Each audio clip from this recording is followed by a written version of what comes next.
So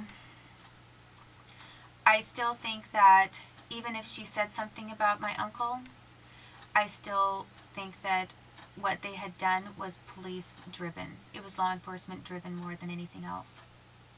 Because if it had just been about my uncle, he would have happily given them a witness statement. And he didn't. And neither did anybody, no one in my family did. It was pretty much the police had my family under their thumb. They've done some horrific things. They think they can torture family members whenever they want to, and that they can use police against my family whenever they want to. And in fact, I'm pretty sure that they've probably even tried to blackmail and bribe my grandfather into giving them money. And over what? I'm not sure. But I would have no doubt about that.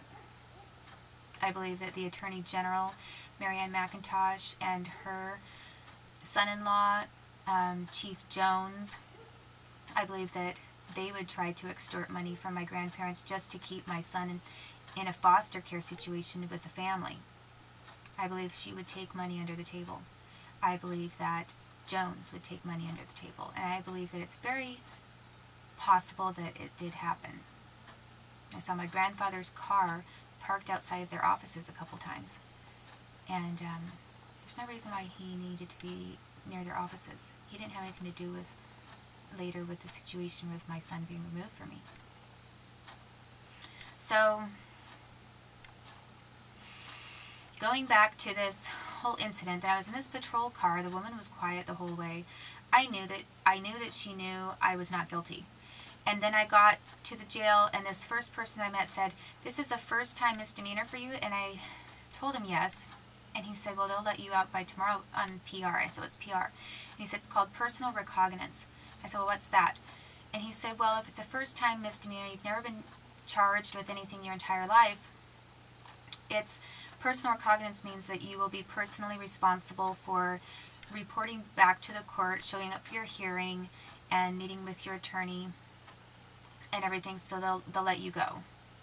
You won't have to stay in jail." But that's not what happened. They forced me to stay in jail for 14 days, and they put me in solitary isolation.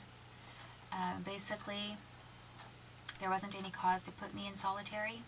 They tried to say that one of the women there in the main group room complained about me, and that they put me into solitary for my own quote-unquote safety, and that's not true. There were no women in that room that were violent women. The reason why they put me into solitary confinement is because they didn't want all of those other women to be witnesses to the fact that I asked them for paper to write kites, which is requests. I found out when I was in jail that you can write a request to the judge. You can file basically what are legal motions from your cell, and you have a right to do that.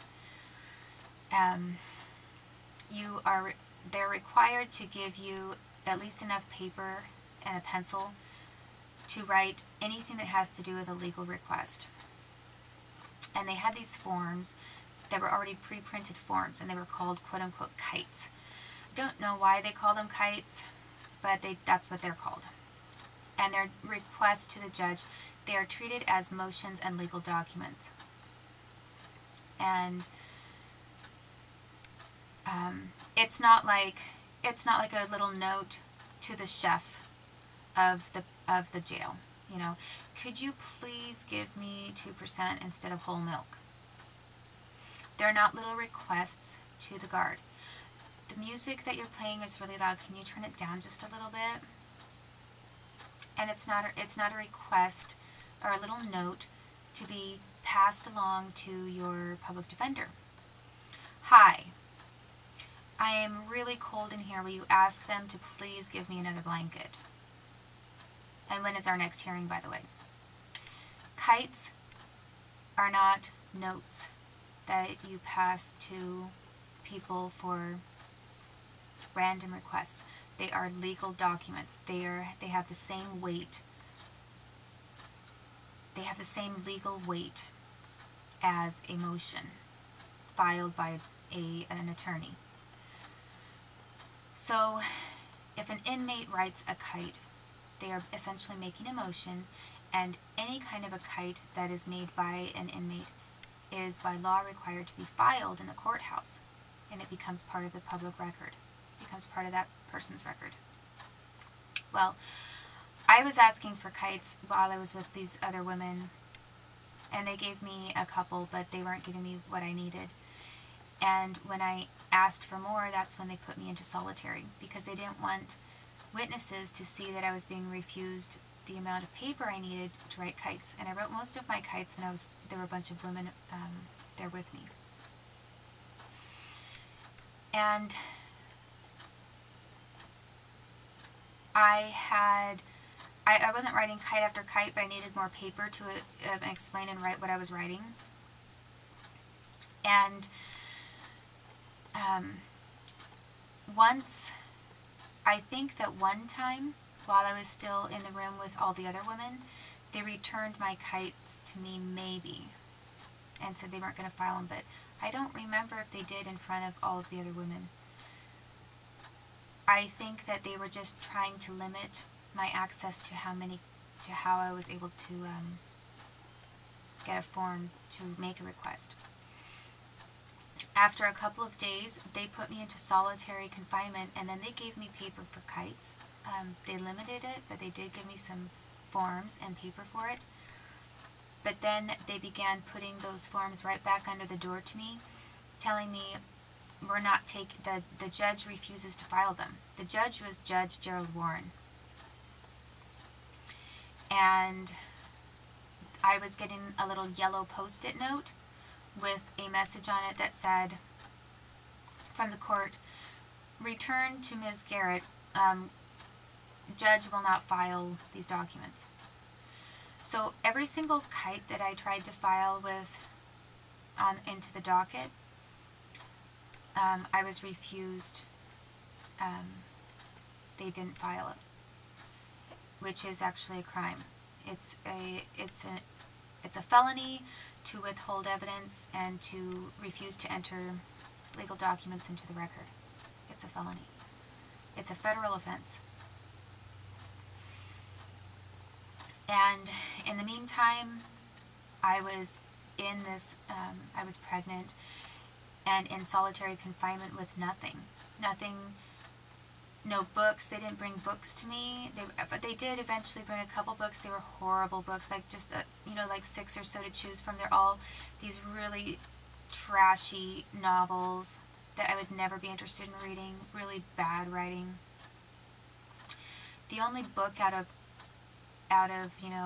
the handful that they offered in 14 days' time was one called Chocolat, and that was the only one that was even slightly looked interesting. So I read Chocolat, and then I tried to occupy myself in my imagination by thinking of names for my child, whether it was a boy or girl, drawing designs for nursery, and basically nursery designs. And they even harassed me about that. They said, "What's this?" And they looked at my nursery designs, and they tried to make me feel like I was crazy for making designs about a nursery. I mean, what else was I going to do? And so they asked me to sign a release for medical reasons, and I refused to sign it because I knew that if I signed that release for medical, that they were then going to have an excuse to get into my medical records and try to potentially even prescribe me something that I didn't need to take and didn't want to take, because at that point, when I was trying to go to the media about the FBI, all of a sudden this "you're crazy" or "you might be crazy" idea came up again. It was this whole since I'm reporting the FBI, I must be mentally ill. So I didn't sign anything, and I asked my lawyer for my public defender, because I was unexpectedly forced to be in this jail for such a long time. And they should have released me after just one night. So then my lawyer was going to be stalling on things, and I asked him to show up, and he did. Turned out he was not working with me at all. That man He actually moved out of the area, and I found his offices in a different town, of all things. And the entire public defense group in Wenatchee was totally corrupt. Their entire justice system is wall-to-wall corrupt. I would be very afraid. I've said this so many times, it's just very cliche by now, but I would personally be scared to be part of the PD in that area, because if I was the one good person, or if I was one honest person in that environment, it's very dangerous over there. And it doesn't seem like it, because it seems like this nice, peaceful little town. But there's a lot of old blood that mixed with, I think, newer corrupt blood, and people started doing favors for others. Things got really corrupt, and there's kind of a history of corruption in the area, because they've been doing top secret programs and using law enforcement to back them up for a long time there. And they're only half an hour away from Hanford, which is a huge nuclear facility, one of very few in the United States. So it creates an environment of some intelligence and that additional aspect of top secret work.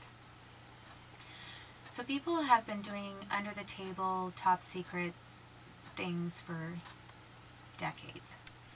And you throw in some bribery and new money coming in from Seattle and different influences, and it gets really nasty really fast. And it looks so conservative. You drive into this town, and it just looks like this Republican town. Everything's about guns and artillery, archery, and outdoor sports, and Bush stickers on the bumpers, bumper stickers everywhere. You know, very Republican.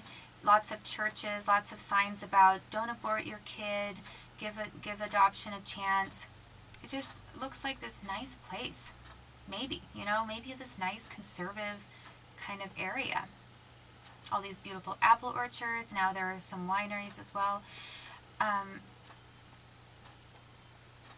Who would think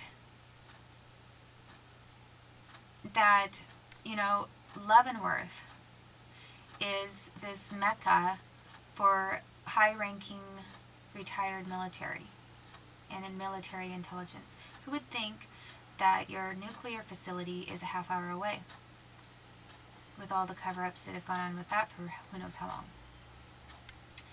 Who would think that this Apple capital got their start with the United States allowing illegal immigrants to do work illegally, because it helped the economy, it helped the entire United States economy, because Washington State was the biggest exporter of apples in the entire world. Now it's going to Chile, and I think to Argentina, but mainly Chile has, I think China a little bit, but Chile I think has a bulk of the market with the apples now.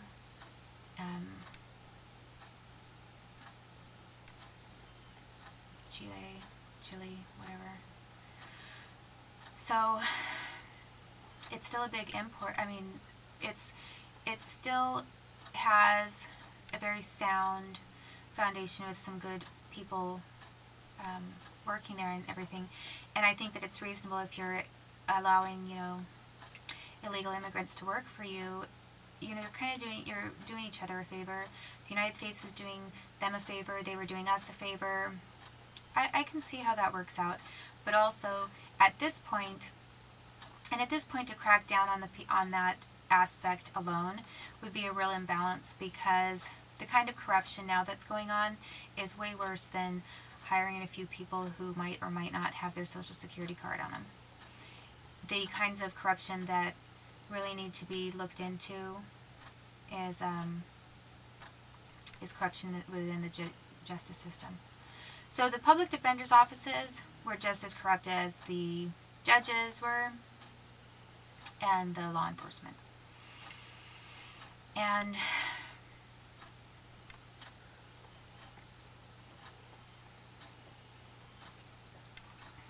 when my lawyer finally showed up, he did say to me, I told him they didn't file any of my, he finally got me out after 14 days on personal recognizance.